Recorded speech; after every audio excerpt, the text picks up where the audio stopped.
Hey there, this is Natalia Korover. Thank you for being here. Please enjoy my conversation with Rebecca McGee Tuck. She is a found material sculptor and ocean activist from outside of Boston, Massachusetts. We talked about our art practices using repurposed materials and what we have going on right now for Earth Month. Yeah. So happy Earth Month. Yes, happy Earth Month to you as well. Yeah. It's been a very busy month for you so far. I keep seeing all the things you're doing on your Instagram feed and all the making of art as you walk along and what do you call it? Plocking? Plocking, yes. Plocking, yes. Yeah. Every Earth Month, I host a free Instagram challenge on my Instagram, and I share it on my YouTube and in my newsletter. But it's a free challenge to anyone who wants to join in and just make some art from trash. That's awesome.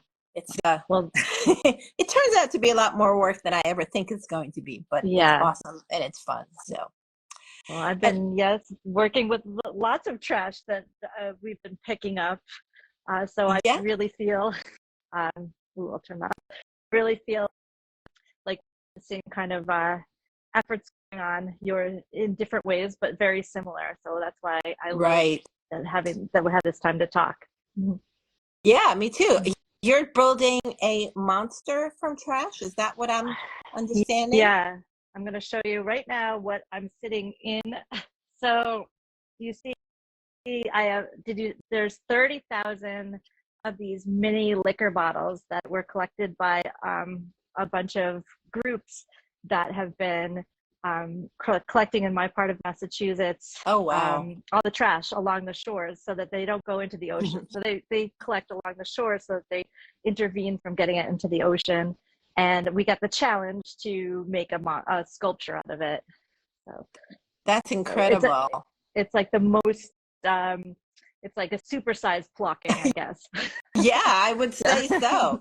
So I remember you, I think it was in your stories yesterday or the day before, you were picking up trash in the morning. And you said you were doing it ahead of a big storm, and always after a big storm, there's a lot of trash. So I don't know, maybe you have snow actually. I know some people upstate and in Vermont have snow. Mm-hmm. Did you go to the beach this morning after the storm? I will probably head there tomorrow because today where I'm from, right outside of Boston, it was sleet and rain and stuff. But I do know from people who live over there that the water has washed across and has hit there's big waves and there's big wind that's over at the beach. So there's no doubt to me that it's going to be a lot of debris washing in. Wow. Yeah, it's a huge job. Do you bring a big garbage bag with you every time you go? I bring a canvas bag sometimes. I bring a cart, but I always have a knife because everything's always tangled. So a lot of times, yeah. And I didn't even think about that. Yeah. Yeah. Especially around the lobster traps, they're like a huge source of entanglement. When they get free, they become like a tumbleweed of the ocean, I guess you could say. Oh my gosh. So what do you do with the lobster traps that you pick up? I cut off. So your lobster traps you're supposed to leave alone. There's a lot of laws about them. But I do cut off all the ropes that can be harmful, and cut off the nets, the bait bags that are inside. But there's a lot of rules around lobster traps, which makes it hard to pick them up. I wish there weren't that many rules because they really are a hazard to wildlife and everything out on the beach when they break free, of course. Right. And how will they ever return to their rightful owner when they break free? That is the question. That is the $1 million question because they do have tags on them, but they could come from as far away as Maine and Canada, depending on where they're from. But so you can actually go on the tags and look up where they're out of the origin from, but it's a lot of work also, so you need someone to do that. Wow. That's things I don't think about. I don't live too close to the beach, so I always walk in the woods. And I'm always amazed at the kind of trash I find in the woods. I mean, yes, this is suburban woods. This is not, rural or anything. And it is sort of rimmed by two major roads, but still, like the trash I find, I'm like, who was somebody just walking here, picking their teeth and then drop their Yeah. plastic toothpick? I don't Yeah, understand. for sure. Just yesterday, I was walking my dog through our woods, our not the same kind of woods I'm sure that you're talking about, and there was a full balloon bouquet that it was up in the top of the tree. I mean, completely out Yeah. of air and stuff, but there's no way to get it. And I wondered actually how long it was there because I hadn't noticed it until I had walked up a certain way, but they're, I don't know, do you find a lot of balloons where you're walking? I do. I do. So just recently I fished one out that was like clearly has been wilding for a while. It's actually in my it's actually in my reel today. And it's one of those mylar ones, so it starts Mm-hmm. coming apart and the layers start peeling, and there's no way for me to pick up all the tiny little bits that come off. I was able to pick up the larger pieces, but Mm-hmm. it's impossible to pick up the tiny bits, unfortunately. Yeah. What are I you would gonna say do? one of the main reasons that I carry the knife with me when I'm walking is because that the balloon ribbon, that is also that's Uh, like that tangles in the seaweed and it just becomes a big yeah, yeah, mess. So yeah. I mhm. don't find those that often. This balloon does have it. And every now and then I find a balloon that's clearly just landed, so it's still in pretty decent shape. But Mhm. sometimes I find things that have been falling apart for a long time. And the more they fall apart, the worse they are for the environment. For sure. So it's I, sad. What have you, do you have any big projects coming up? That I noticed, I really liked that project that you did where you had all the caps. Did it have a name? There was caps that were blanketing the ground in kind of a Oh, mat. yes.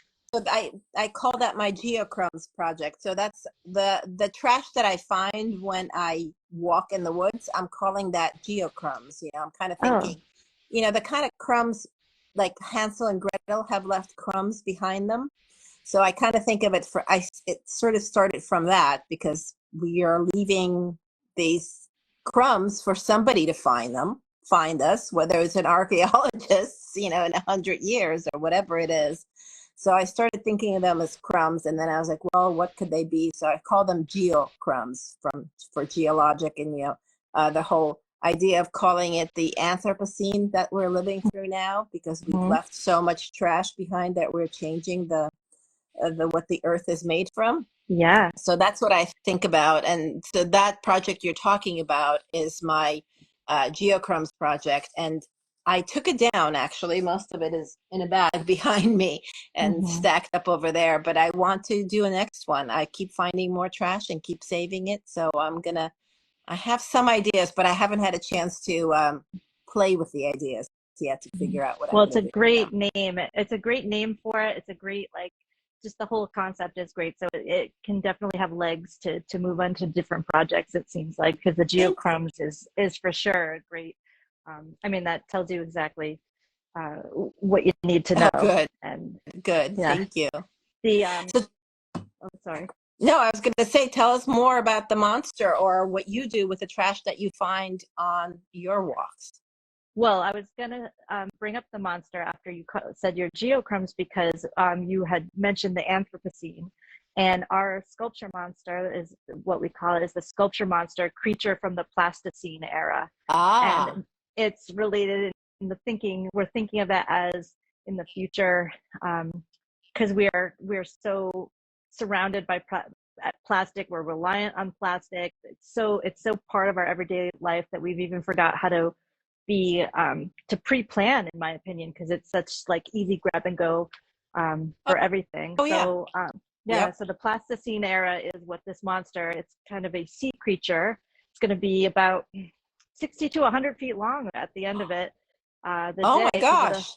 it takes 30 people to move, and the head is being built right now. I can't show it right now because it's in right in the other room in process getting welded, but it's pretty much going to be a huge spectacle next week at the Earth Eve procession that's here in New Bedford, Mass. Oh, procession. So it's going to walk in a parade of sort? Yes, it's going to be, so it'll take 30 people to, there's 20 ribs, and the ribs are, we've been drilling holes into 30,000 nip bottles of mini alcohol bottles and stringing them like beads. And then we're wrapping them for the skin. And so it's going to be kind of like a sea creature, and we'll be like, I keep saying performing it because we have to walk it through the center of New Bedford, which is a gorgeous, gorgeous town. It's got cobblestone streets, and it's very historic, and it's on the ocean. Ooh. So it's going to be, hopefully it's not going to be a rainy day like it seems every day is. Oh, yeah, let's hope not. Wow. So is this a part of an Earth Month celebration kind of thing? Yeah, so it's Earth Month. For Earth Month. It's there once a month. They have open. The streets of New Bedford are open, and this one is theme.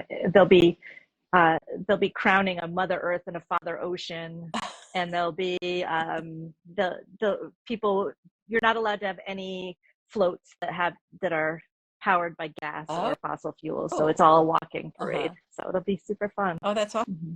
Awesome. And what will happen to this plasticine creature when the parade is done? That's a great question, and it's a very important question because, as you know, like you just said, you have your geocrumbs in your studio. This one actually will be recycled in many ways. The metal that we use will come back to be used by the students here at UMass Dartmouth in Massachusetts. And the strings of bottles, we are going to find another way to create another sculpture with them, because they'll, no matter when we use them, they're still going to speak to overuse and the trash that we find. So we'll just find other ways. They're not recyclable, right? 100% not recyclable, because they slip right through the workings of any recycling machine. Oh, it's because of the size. Interesting. Yeah, and also we're working on, we've been working on getting the expanded bottle bill here in Massachusetts, which would hopefully include a 10-cent deposit on each of the nip bottles, and that will make it more incentive for people to pick them up and to get them out of the environment. Yeah, they'll still go into the landfill, but it'll be at least a more thoughtful process. Contained, right? Contained, yeah, that's for sure. Yeah. Yeah. Now, I was just gathering my supplies. I'm teaching a workshop on Saturday to my Repurposed collective, and I was just, I didn't want to get started on anything big before our call, so I was just gathering my supplies and cleaning them and putting them aside. And like every now and then it happens. My supplies are just in a big disarray right now because I've been working on so many projects. But I'm also overflowing with supplies too, because I'm not working on big enough projects at the moment. And it's like, what do you do? Do you ever have too many supplies and you stop collecting them or something? Or what do you do? Well, I know for me, I don't know if you do it. I have a hard time saying no when somebody's going to be collecting supplies for me. How about you? Do you have certain people that drop I have had to say no. Because my studio is very small and storage space is not much bigger either, so I have had to say no. Do you have a group of people who that you trade materials with, or something like that, like a group? No. I have a bunch of teachers that somebody just gave me, maybe this is not a joke, 500 of the toilet paper tubes and the paper towel wrappers, and I don't, in my practice I can't use them, but my group of art teacher friends that I've kind of collected, they will take those for a project. So that's great to know. No, I don't really have anyone like that. There's a creative reuse materials. You reuse materials for the arts place not far from me. And they have collected materials from me, and I've picked up, they get donations of art materials. The art materials they actually resell, but they also get donations of bottle caps and things like that. And those they will give away. Mhm. So I've gotten Mhm. things like that from them. I've dropped off things like that with them because they do have a lot of art teachers that come through. So sometimes they need those, but I don't have a specific group that I exchange with. That would be a Yeah, great well, that's a idea. I wish I did. yeah. Well, that sounds like a great resource that you said. I don't have a place like that around. I know that there's one in Providence, Rhode Island, that I keep hearing about that Mhm. I'm interested in visiting. So But I just learned recently, actually. So I met the woman who runs the place here. She said there's like 80 places like that all around the country. That's it. that's That's it. it. That's What do you? it. So if anybody's looking for a really good business to start a creative reuse space for recycled art materials. And You there's heard not it here enough of them. first. That's right. You- Yeah, that no, it's true because I mean all the teachers, like elementary and middle school art teachers could use that. So that resource so much. Yeah, Just because I know their budgets are very, very small. mhm. So to get Yeah, something at a discount or even free from a place like that, and art materials, just because the tube of paint is half full doesn't mean there's anything wrong with it. You could still yeah, use all those materials. So, I love it. Well, yeah. I'm yeah. So what is it? I just wanted to know what kind of plans do you have for the rest of your Earth Month? Do you have any? I know that are you doing a thing a day, like a Yes. challenge a day? Oh, that's Yeah, a the lot. Earth Yeah. Month Repurposed Collage Challenge is a day, every day. And so for 30 days, I do a prompt and then I show a video of how I've created something. Mhm. Um, that is really that's really the only thing that I have. Within my community, we have a master class this weekend and we have a Zoom meetup later in the month. But other than that, I'm actually blanking out. I don't think there's anything else. That's That plenty. sounds like a lot to me. Yeah, it sounds funny to me. Yeah. How about Yeah, you? it's well, beside right now I have all the students in the other room working on this project because we have to have it done and ready to perform next Thursday for the sculpture monster. And then after that, tomorrow actually I move into the New Bedford Whaling Historical Park as their artist in residence. Oh, So yes, that's right. I saw you yeah. post that. So what does that entail, being an artist in residence at a place like that? Well, because they're a very like a fishing community.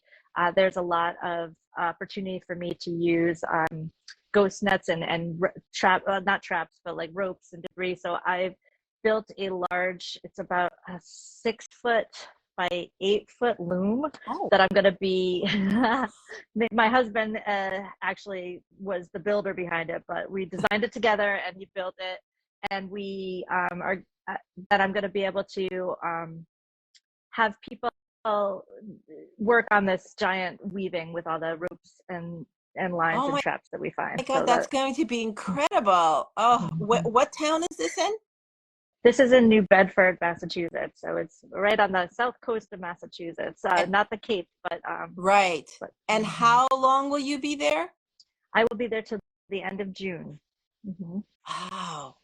I think I'm just If you gonna could miss come down, you should come down. I'm planning a trip to Martha's Vineyard for just the weekend, and I think the hotel I booked is in New Bedford.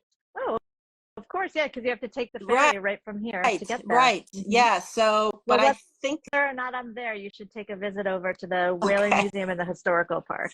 will do. But maybe I can figure out a way to get up there and see you and that loom and everybody weaving. That would be incredible. I'd love to see that. It'd be so fun. I'm excited to start. Yeah, wow. So when you make your art from the stuff that you find on the beach, what's your most go-to technique? Like, what's the first thing you think about Mm, as putting it together? Yeah. I guess the first thing I think about is how could I transform this material to not look like what it is? How can I make it? I'm a big maximalist, which is you are as well, I believe, just from my seeing of your work. Meaning that I just like I like big groups of things. And so I think that once you like have a lot of materials, then it kind of transforms the materials to mean something else. So the first thing I think about is how can I transform it? And the second thing I think of is how can it be a skin of a three-dimensional? Because I really enjoy three-dimensional. Which is why the weaving is something I just started recently, last summer, making flat weavings, but I'm hoping to make them more of a three-dimensional on a three-dimensional aspect, like a welded frame or something like that. Oh, so cool. how can I use the materials is the first thing I think about. Wow. And do you do your own welding? Yes, yeah. I have it's fun. You should take a welding class. It's very my father taught me how to I've been weld, thinking about it for a long time, but I haven't had a chance to really delve into it. It really frees you to make anything, to fabricate whatever you want. So it's a great skill to have. Wow. So can you like weld rebar or something like that you find on the beach? Yeah. I could there's certain types of welders that weld rusty metal better than others, and so an arc welder would do the trick. But you can weld rusty things, and you can. It's like I'm not a carpenter. My husband's a carpenter, so he could build with wood, and I can do the metal. So it's like what a combination! That's great. Yeah. Wow. So that was. What about? Can you tell me? Do you do a lot of transforming? I know you do a lot of transforming of materials, but what is your favorite type of transformation you like to? So at the moment, I'm in experimental mode. Usually I use stitch to transform. I use the soft plastics and some harder plastics, and I transform those with stitch, whether by machine or by hand. But lately I've been experimenting with resin.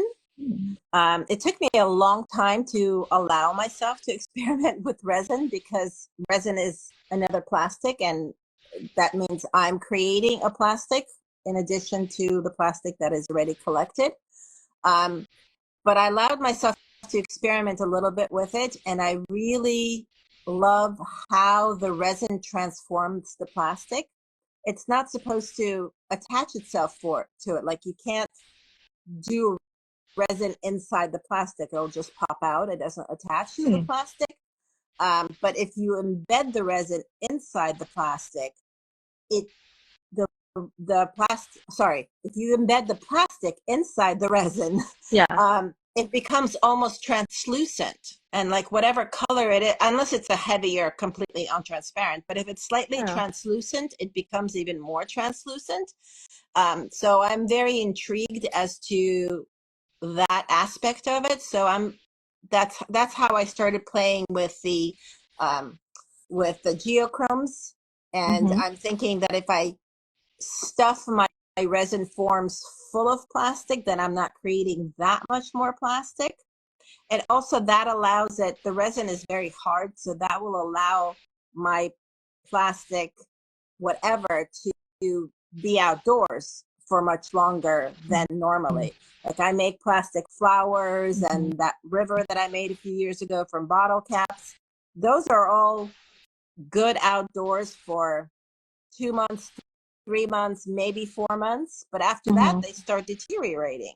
So I don't want them to be out there deteriorating and just adding to the pollution. But if I encase them in resin, then they could be there for a lot longer time. Yeah, I have a friend, artist, her name is Michelle Luigi, and she told me about an artist resin. So she talked about how to put that when she's making her Flarn woven crocheted pieces, that she puts an artist resin on the outside to preserve it for an outdoor use. I haven't tried it yet. I've only watched I have a giant mushroom that I've put outside, and it was out in Franconia, New Hampshire last summer for 5 months, for 5 months. And when I came to pick it up, I noticed the huge deterioration of it, and it made me step back and be like, oh, how much of this is it shedding?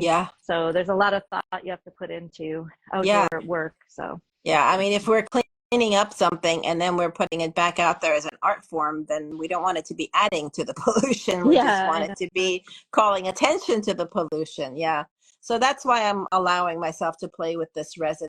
I still haven't figured out the best way, but that's what playing is all about, right? Yeah, for sure. Yeah. Well, this has been really an awesome conversation. I'm so excited Yeah. that we have time to talk like this, because I look forward to the time that we can actually be in person and maybe play with materials I together. know that would be so exciting. I would love that. I would love that. But thank you for coming up with the idea of having this live together. And maybe we can repeat it on a somewhat regular schedule. That would be fun, right? That would be super fun. It would be great to catch up on the two different sides of the, I don't know, the reuse Right. queens, I guess. Right. The forest and the beach. Yeah. Yes, from earth to sea. Right. Well, I cannot wait to see your plasticine monster in action. Please post everything on Instagram. I can't wait to see it. I will be doing that, and I'm looking forward to seeing more of your one-day challenges. Thank you. So, Thank you. All right. Well, good luck with everything. All right. All right. All Thank you. right. Bye. All right, bye-bye. Thanks for listening and watching. Please visit Rebecca at RebeccaMcGeeTuck.com and me at artbynatalia.com.